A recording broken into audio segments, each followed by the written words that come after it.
Dear students, welcome to my channel. आज का हमारा टॉपिक है example of variation in tractive force, swaying couple and hammer blow. तो इस टॉपिक में दो तरीके के एग्जांपल है जो कि एग्जाम में पूछे जाते हैं। पहला कि आपको हैमर ब्लो दिया होगा और ऐसा बोला होगा कि find the fraction of reciprocating parts to be balanced. दूसरा आपको दिया होगा fraction of reciprocating part to be balanced and find करना होगा हैमर ब्लो। और दोनों ही केस में साथ में वेरिएशन इन ट्रैक्टिव फोर्स और स्वेइंग कपल तो फाइंड करना ही होगा। ठीक है, तो आज के लेक्चर में हम देखेंगे फर्स्ट टाइप का एग्जांपल जिसमें आपको दिया होगा हैमर ब्लो और फाइंड करना होगा fraction of reciprocating part to be balanced. ठीक है, और उसके साथ वेरिएशन इन ट्रैक्टिव फोर्स और स्वेइंग कपल फाइंड करना होगा। ठीक है, तो एग्जांपल में हमें दिया है कि अ 2 cylinder locomotive engine has the following specifications.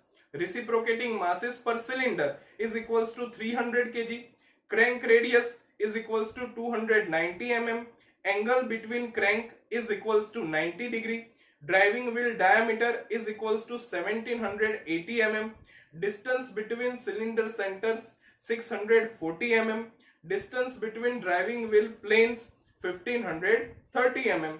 Determine first the fraction of reciprocating masses to be balanced if the hammer blow is not to exceed 45 kilonewton at 95 km per hour speed. Second, the variation in tractive effort. Third, the magnitude of swaying couple. ठीक है, तो सबसे पहले तो हमें जो data दिया है उसे लिख लेते हैं। Mass of reciprocating parts m is equals to 300 kg, radius of crank r is equals to 290 mm। इसे अगर हम मीटर में कन्वर्ट करें तो हो जाएगा 0.29 metre. Driving wheel radius capital R is equals to क्या होगा, तो देखिए हमें ड्राइविंग व्हील डायमीटर दिया है, सो ड्राइविंग व्हील डायमीटर बाय 2, सो 1780 बाय 2, तो ये हमें मिलेगा 890 mm। इसे अगर हम मीटर में कन्वर्ट करें तो हो जाएगा 0.89 metre. Distance between cylinder centres L is equals to 640 mm। इसे अगर हम मीटर में कन्वर्ट करें तो हो जाएगा 0.64 metre. Distance between driving wheel planes A is equals to 1530 mm, so is equals to क्या हो जाएगा, मीटर में कन्वर्ट करें तो 1.53 मीटर।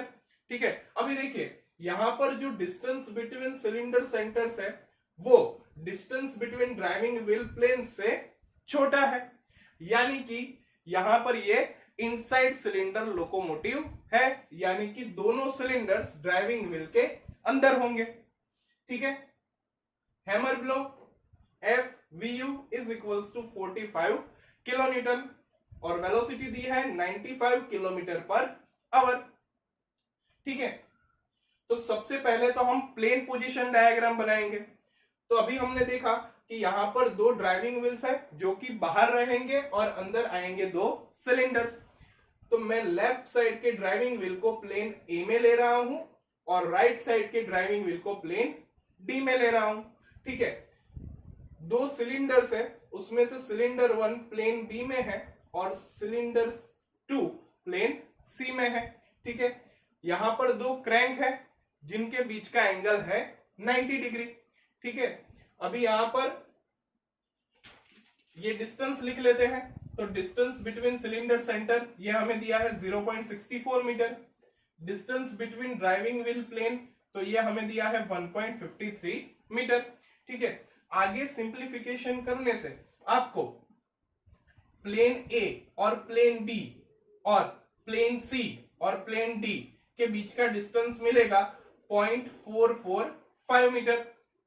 ठीक है, यहां पर हमने क्रैंक पोजीशन डायग्राम बनाया है, दोनों क्रैंक 90 डिग्री पर है और R क्या बता रहा है, रेडियस ऑफ क्रैंक। ठीक है, इतना हो जाए उसके बाद आपको टेबल बनाना है। तो टेबल हमने फर्स्ट चैप्टर में बैलेंसिंग ऑफ रोटेटिंग मासेस वाले चैप्टर में जिस तरीके से बनाया था उसी तरीके से बनाना है।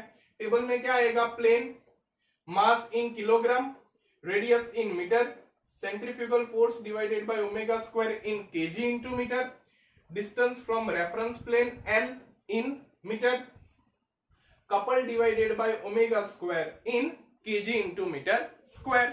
ठीक है, तो यहां पर सबसे पहले तो सीक्वेंस में हम प्लेन्स लिख लेंगे ए बी सी डी। अभी प्लेन ए के लिए देखते हैं, तो मास हमें नहीं दिया है, तो सपोज वो है mb1, रेडियस भी नहीं है, सपोज वो है rb1, centrifugal force divided by omega square, वो क्या होता है m into r, so mb1 into rb1। Now distance from reference plane, तो देखिए मैंने यहां पर प्लेन ए को रेफरेंस प्लेन लिया है, तो उसका खुद से ही डिस्टेंस क्या होगा 0। Now couple divided by omega square, so m into r into l, so mb1 into rb1 into 0, तो ये क्या हो जाएगा 0। ठीक है, अभी प्लेन बी के लिए देखते हैं मास। तो देखिए यहां पर मास ऑफ रेसिप्रोकेटिंग पार्ट क्या दिया है 300 kg, लेकिन सेकेंड चैप्टर में हम पढ़े थे कि रेसिप्रोकेटिंग मासेस का कंप्लीट बैलेंसिंग नहीं हो सकता, उसका पार्शियल बैलेंसिंग ही होता है। ठीक है, सो यहां पर हम मास कितना लेंगे, तो total mass multiply by fraction of reciprocating part to be balanced. ठीक है, जो कि c होता है, यानी कि 300 इंटू सी। रेडियस हमें दी है 0.29, centrifugal force divided by omega square, so m into r, so 300c multiply by 0.29, तो ये हो जाएगा 87c। Distance from reference plane, तो देखिए प्लेन ए और प्लेन बी के बीच का डिस्टेंस कितना है 0.445 मीटर। ठीक है, now couple divided by omega square, यानी कि m into r into l, so 87c multiply by 0.445, तो ये आपको मिलेगा 38.72c। ठीक है, अभी प्लेन सी के लिए देखते हैं मास, तो सेम वो क्या होगा 300c, radius 0.29, centrifugal force divided by omega square, so m into r, so 300c multiply by 0.29, तो ये हो जाएगा 87c। Now distance from reference plane, तो वो कितना हो जाएगा, तो देखिए प्लेन ए और प्लेन सी के बीच का डिस्टेंस यानी कि 0.445 प्लस 0.64, तो ये आपको मिलेगा 1.08 मीटर। ठीक है, now couple divided by omega square, यानी कि m into r into l, so 87c multiply by 1.08, तो ये हो जाएगा 93.96c। ठीक है, अभी प्लेन डी के लिए देखते हैं, मास नहीं दिया है, तो सपोज वो है mb2, रेडियस नहीं दी है, तो सपोज वो है rb2, centrifugal force divided by omega square, यानी कि m इंटू r, सो ये हो जाएगा mb2 into rb2। Now distance from reference plane, तो देखिए प्लेन ए और प्लेन डी के बीच का डिस्टेंस कितना है 1.53 मीटर। ठीक है, now couple divided by omega square, यानी कि m into r into l, सो mb2 rb2 इंटू 1.53, तो ये हो जाएगा 1.53 mb2 rb2। ठीक है, अभी हमें क्या करना है, कपल पॉलीगॉन बनाना है। तो देखिए यहां पर B और C 90 डिग्री पर है। ठीक है, तो यहां पर हमें कपल पॉलीगॉन बनाने के लिए चैप्टर 1 की तरह कोई स्केल लेने की जरूरत नहीं है, हमें सिर्फ अप्रोक्सीमेट वैल्यू से ही यहां पर ये डायग्राम बनाना है। ठीक है, तो देखिए सबसे पहले मैं किसी जगह कोई पॉइंट O ले रहा हूं। ठीक है, और सपोज ये जो प्लेन B है वो 0 डिग्री पर है, तो प्लेन C 90 डिग्री पर हो जाएगा, क्योंकि दोनों क्रैंक के बीच का एंगल है 90 डिग्री। ठीक है, सो ये जो OB हमने लिया वो कितना हो जाएगा 38.72c।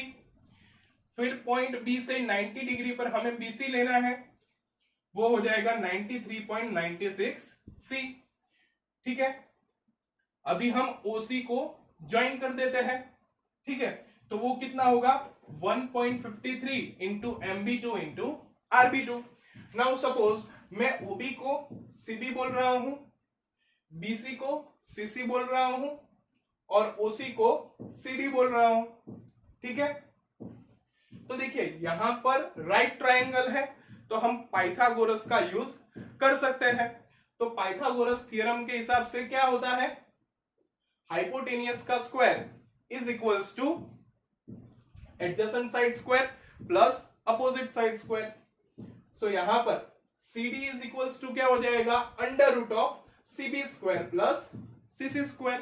ठीक है, सो अंडर रूट ऑफ यहां पर CB की वैल्यू क्या है 38.72 C whole square plus CC की वैल्यू क्या है 93.96 C होल स्क्वायर। ठीक है, इसका सिंप्लीफिकेशन करने से आपको CD की वैल्यू क्या मिलेगी 101.62 C। ठीक है, लेकिन CD तो क्या था 1.53 into MB2 into RB2। So 1.53 MB2 RB2 is equals to 101.62 C। इसे हम बोल देते हैं इक्वेशन 1। ठीक है, अभी देखिए यहां पर ये जो स्पीड थी वो हमें किलोमीटर पर आवर में दी थी, उसे हमें मीटर पर सेकंड में कन्वर्ट करना है।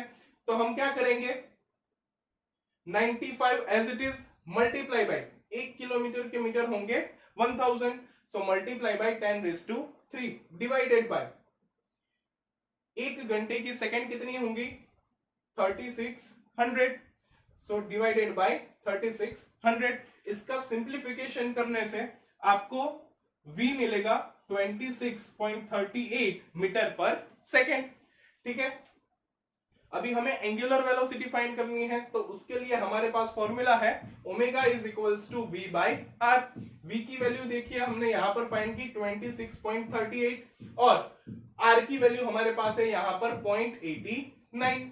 ठीक है, सो हमें ओमेगा कितना मिलेगा 29.65 रेडियन पर सेकेंड।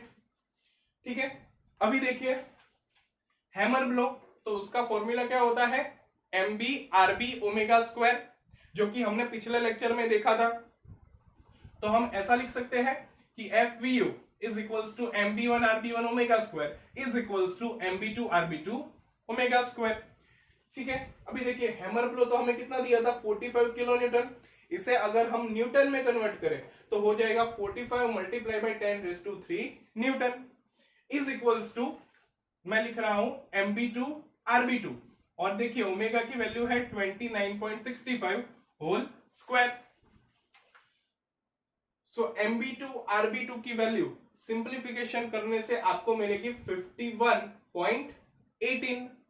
ठीक है, तो ये MB2 RB2 की वैल्यू मैं इक्वेशन 1 में रख रहा हूं। सो यहां पर क्या हो जाएगा 1.53 into 51.18 is equals to 101.62 C। तो सिंप्लीफिकेशन करने से हमें C मिलेगा 0.77। तो सबसे पहले हमें फाइंड करना था fraction of reciprocating part to be balanced, तो वो हमें कितना मिला 0.77। ठीक है, सेकंड हमें क्या फाइंड करना है वेरिएशन इन ट्रैक्टिव एफर्ट, तो उसका फॉर्मूला हमने पिछले लेक्चर में देखा है, क्या होता है वो प्लस और minus √2 M omega square R into 1 minus C। ठीक है, अभी देखिए ये सारी वैल्यूज हमारे पास है, ये वैल्यूज इनमें रखने के बाद सिंप्लीफिकेशन करने से हमें वेरिएशन इन ट्रैक्टिव एफर्ट मिलेगा प्लस और माइनस 24,873.94 न्यूटन।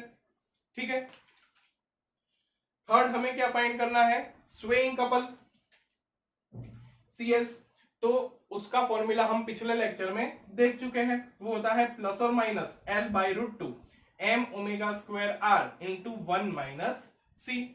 तो हमें यहां पर इन सभी की वैल्यूज रखने के बाद सिंप्लीफिकेशन करने से स्वेइंग कपल मिलेगा प्लस और माइनस 7,962.06 न्यूटन इंटू मीटर। ठीक है, तो इस तरीके से हम इस एग्जाम्पल को सॉल्व कर सकते हैं। सो आई होप ये लेक्चर आपको अच्छी तरह से समझ में आ गया होगा। So thank you for watching my video and don't forget to subscribe my channel.